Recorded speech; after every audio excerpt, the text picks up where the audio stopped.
अस्सलाम वालेकुम बच्चों, आज हम 7वीं जमात का साइंस का सबक नंबर 8 बरक़े सकूनी इस सबक की मालूमात हासिल करेंगे।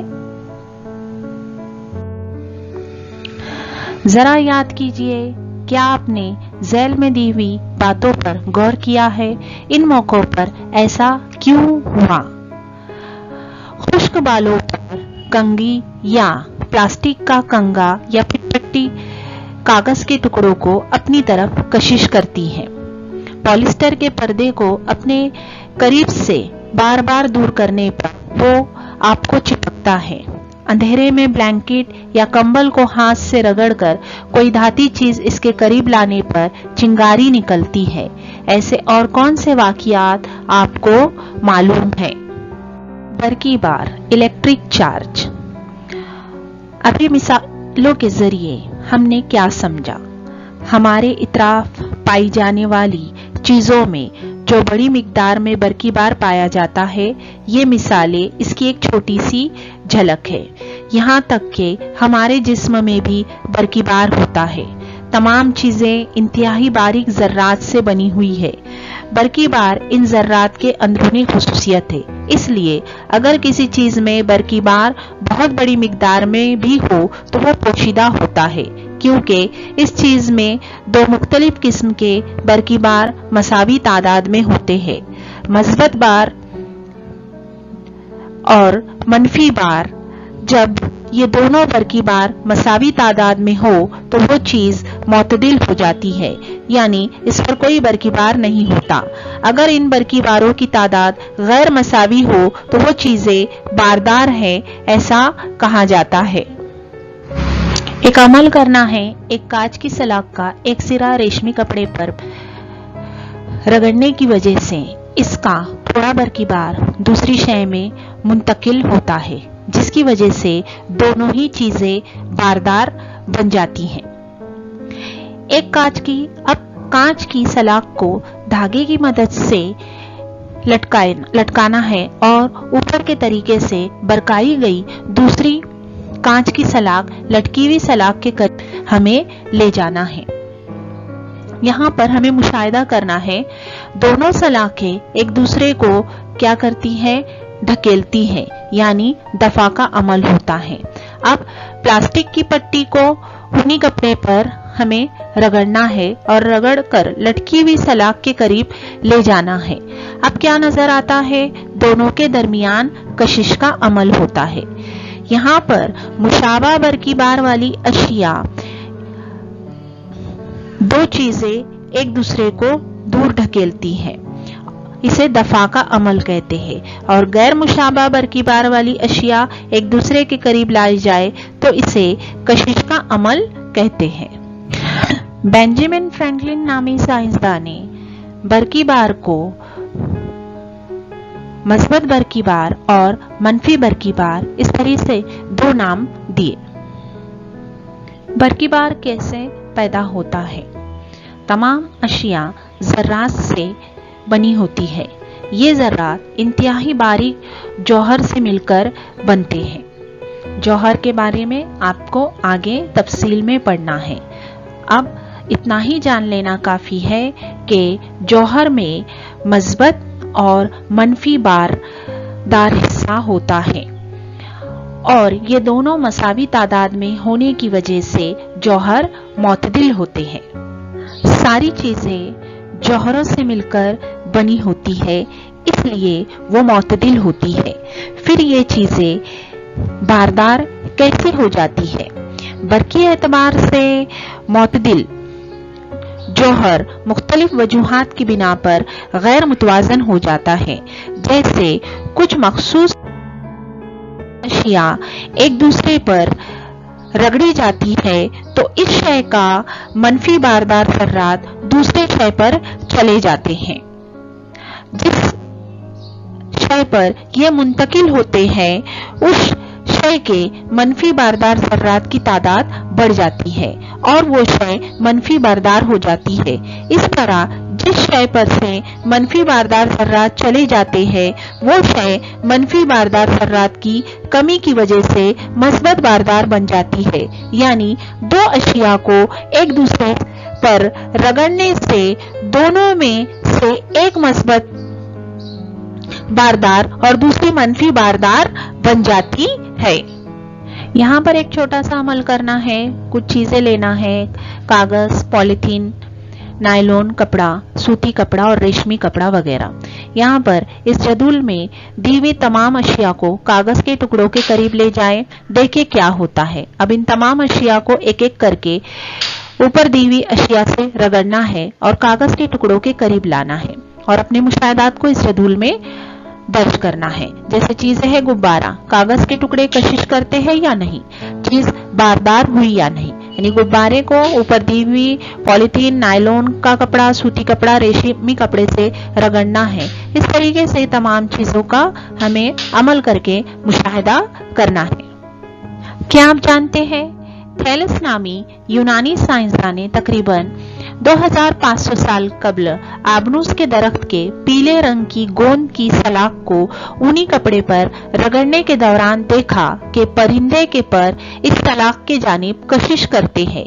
आबनूस को यूनानी ज़बान में इलेक्ट्रॉन कहते हैं, इसलिए आबनूस की इस कशिश करने की सलाहियत को थॉमस ब्राउन ने सन 1646 में इलेक्ट्रिसिटी का नाम दिया। रगड़ से पैदा होने वाली बर्क, फ्रिक्शनल इलेक्ट्रिसिटी। रगड़ से पैदा होने वाली बर्क को रगड़ वाली बर्क कहते हैं।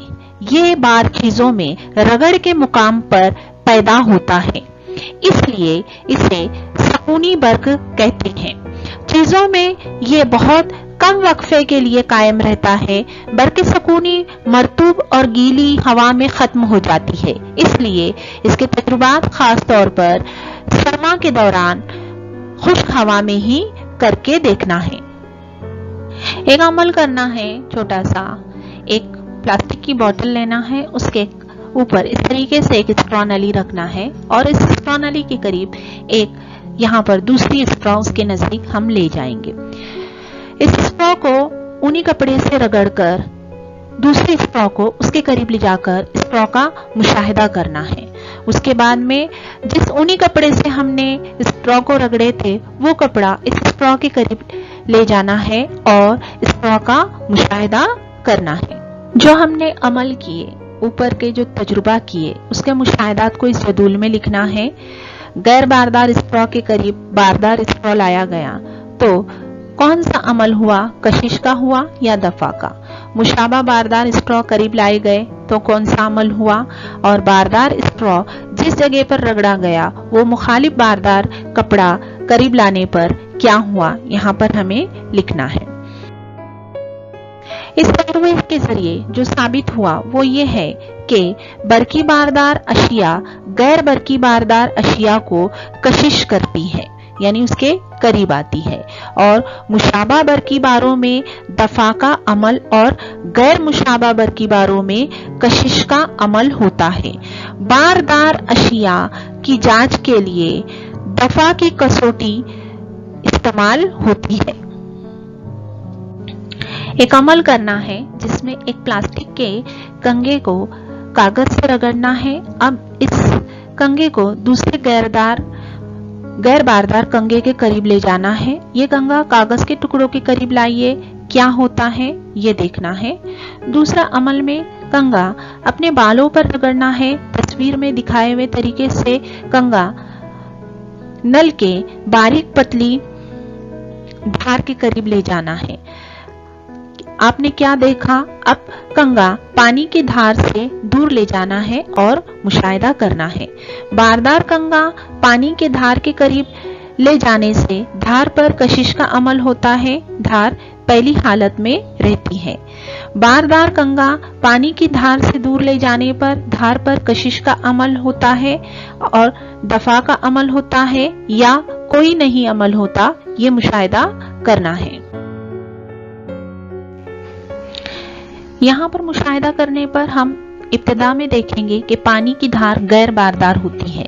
मनफी बारदार गुब्बारा करीब लाते ही पानी की धार के सामने गुब्बारे के हिस्से के मनफी बारदार जर्रात दूर ढकेले जाते हैं। मनफी बार की कमी से पानी की धार का इतना हिस्सा मजबूत बारदार बन जाता है। गुब्बारा منفی پانی کی دھار مثبت. ان مختلف برقی بار کی کشش کی وجہ سے پانی کی دھار غبارے کی جانب کھینچتی ہے. غبارہ دور ہٹاتے ہی پانی کی دھار کے منفی بار کے ذرات دوبارہ اپنی جگہ آ جاتے ہیں. مثبت اور منفی بار کی تعداد مساوی ہوتی ہے، اس لیے پانی کی دھار معتدل ہوتی ہے اور کافی فاصلے پر ہونے سے غبارے کی جانب اس کی کشش رک جاتی ہے. اسے ہمیشہ ذہن میں رکھیں، غیر باردار یا معتدل چیزوں پر مثبت اور منفی بار مساوی تعداد میں ہوتے ہیں. پانی کی دھار پر کوئی بار نہیں ہوتا. امالے کے ذریعے شے میں پیدا شدہ برقی بار تب تک ہی قائم رہے گا جب تک کوئی بار دار شے قریب رہے. ایک عمل کرنا ہے، ایک بیکار ٹیوب لائٹ کی نلی اندھیرے میں رکھیے اور پتلی پولیتھین کی تھیلی سے تیزی سے نلی کو رگڑنا ہے اور کیا مشاہدہ کریں اور ایسا کیوں ہوا یہ دیکھنا ہے. منفی باردار غبارے کے قریب ایلومینیم کی گولی لانے پر ذیل کے مطابق عمل ہوتا ہے. یہاں پر تصویر الف میں امالے کے ذریعے دوسری چیز میں مخالف برقی بار پیدا ہوتا ہے اور دونوں چیزیں ایک دوسرے کو کشش کرتی ہیں. تصویر بے میں دو چیزیں ایک دوسرے سے مس کرتی ہیں، مشابہ باردار بن جاتی ہے، اور تصویر جیم میں مشابہ باردار اشیاء میں دفع کا عمل ہوتا ہے.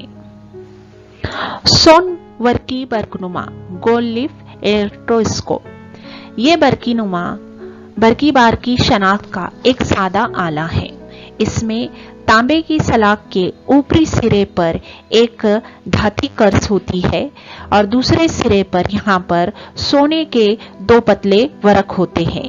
یہ سلاخ ایک بوتل میں اس طرح رکھی جاتی ہے کہ دھاتی قرص یہاں پر باہر رہے. ایسی شے جس پر کوئی برقی بار نہ ہو اسے اس برقنما کے قرص پر مس کرنے پر برقنما کے اوراق پر یہاں پر کوئی اثر نہیں ہوتا. لیکن کسی باردار شے کو قرص کے قریب لایا جائے تو اوراق پر یکساں برقی بار کا اثر ہو کر دفع کا عمل ہوتا ہے اور دونوں اوراق ایک دوسرے سے دور ہٹ جاتے ہیں. پھر ہاتھ سے قرص کو چھوتے ہی دونوں اوراق قریب آ جاتے ہیں، یعنی چھونے کی وجہ سے اوراق میں موجود برقی بار ہمارے جسم میں داخل ہو کر زمین میں چلا جاتا ہے اور اوراق غیر باردار ہو جاتے ہیں. ایسا ہو چکا ہے. سن 1752 میں بینجامن فرینکلن نے اپنے بیٹے ولیم کے ساتھ پتنگ اڑانے کا ایک تجربہ کیا. پتنگ بنانے کے لیے اس نے ایک ریشمی کپڑا، دیودار کی لکڑی اور دھاتی تار استعمال کیے تھے. دھاتی تار اس طرح جوڑے کہ اس کا ایک سرا پتنگ کے اوپری حصے پر اور دوسرا سرا پتنگ کی ڈور پر تھا. جس دن پتنگ اڑائی جا رہی تھی اس دن آسمان میں بجلیاں چمک رہی تھی. جیسے ہی پتنگ کا تار بادلوں سے مس ہوا تو بادلوں کا برقی بار پتنگ پر منتقل ہوا. اس وقت پتنگ کی ڈوری تنی ہوئی تھی. یہ برقی بار پتنگ سے ہوتا ہوا زمین تک پہنچا. زمین سے ڈوری مس ہوتے ہی چنگاری نکلی. فرینکلن نے بتایا کہ بجلی بھی برقی بار کی ایک شکل ہے. فضائی برقی بار، ایٹماسفیئر الیکٹرک چارج. فضائی برقی بار کیا ہوتا ہے؟ آسمان میں بادل آنا، بادلوں کا گرجنا، بجلی کا چمکنا، ان تمام چیزوں کو ہم جانتے ہیں. کبھی کبھی درخت یا عمارت پر بجلی گرنے سے انسانوں اور جانوروں کی اموات کی خبریں آپ نے پڑھی ہوں گی. یہ کیسے ہوتا ہے اور یہ نہ ہو اس کے لیے کیا اقدامات کر سکتے ہیں؟ آسمان پر بجلی چمکتی ہے، زمین پر بجلی گرتی ہے، یعنی حقیقت میں کیا ہوتا ہے؟ بجلی چمکنا یعنی لائٹننگ. آسمان میں جب ہوا اور بادل ملتے ہیں تو اوپری حصے کے بادلوں میں مثبت بار اور نچلے حصے کے بادلوں میں منفی بار پیدا ہوتے ہیں. بجلی چمکنے یا گرنے کے پیچھے سائنس ذرا پیچیدہ ہے، اس لیے ہم مستع زمین اور آسمان کے نچلے حصے میں پائے جانے والے منفی باردار بادلوں کے بارے میں بات کریں گے۔ جب بادلوں کے نچلے حصے میں زمین کے مقابلے میں بڑی تعداد میں منفی برقی بار تیار ہوتے ہیں تو وہ وقفے سے زمین کی طرف آنے لگتا ہے۔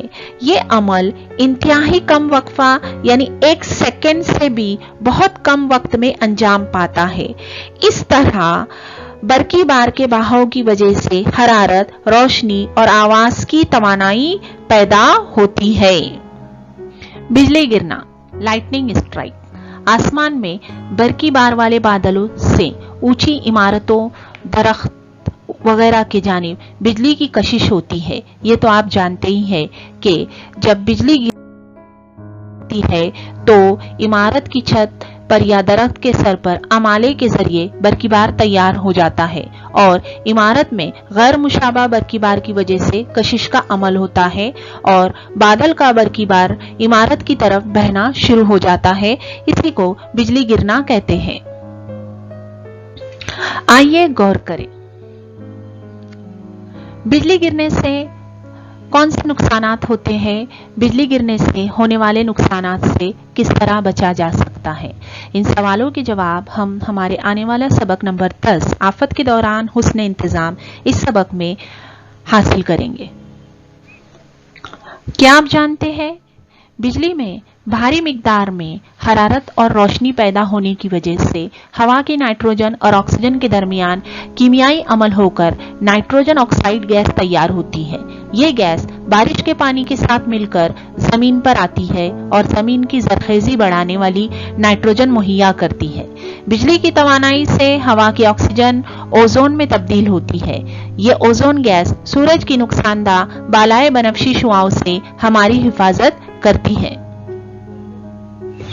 برق ربا یعنی لائٹننگ کنڈکٹر، آسمان سے گرنے والی بجلی کے نقصانات سے بچنے کے لیے جو آلہ استعمال کرتے ہیں اسے برق ربا کہتے ہیں۔ برق ربا یعنی تانبے کی ایک لمبی پٹی عمارت کے سب سے اونچے حصے پر اس کا ایک سرا ہوتا ہے اور یہ سرا بھالے کی طرح نکیلا ہوتا ہے۔ پٹی کا دوسرا سرا زمین کے اندر لوہے کی موٹی اور مضبوط چادر سے جڑا ہوتا ہے۔ اس کے لیے زمین میں ایک گڈھا کر کے کوئلہ اور نمک ڈالا جاتا ہے۔ اس آمیزے کے درمیان لوہے کی یہ چادر کھڑی کی جاتی ہے۔ گڈھے میں پانی ڈالنے کی سہولت ہوتی ہے۔ اس طرح بجلی فوراً ہی زمین میں چلی جاتی ہے اور ہم نقصان سے بچ جاتے ہیں۔ باردار بادل عمارت کی طرف آتے ہیں تو عمارت میں آنے والا برقی بار تانبے کی پٹی کے ذریعے زمین میں چلا جاتا ہے، جس کی وجہ سے عمارت محفوظ رہتی ہے۔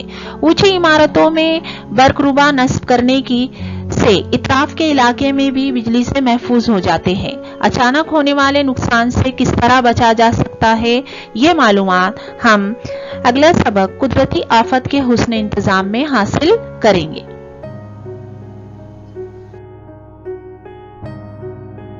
بچوں، آپ کو میرا یہ ویڈیو کیسا لگا؟ میرے ویڈیو کو لائک، شیئر اور سبسکرائب ضرور کیجیے۔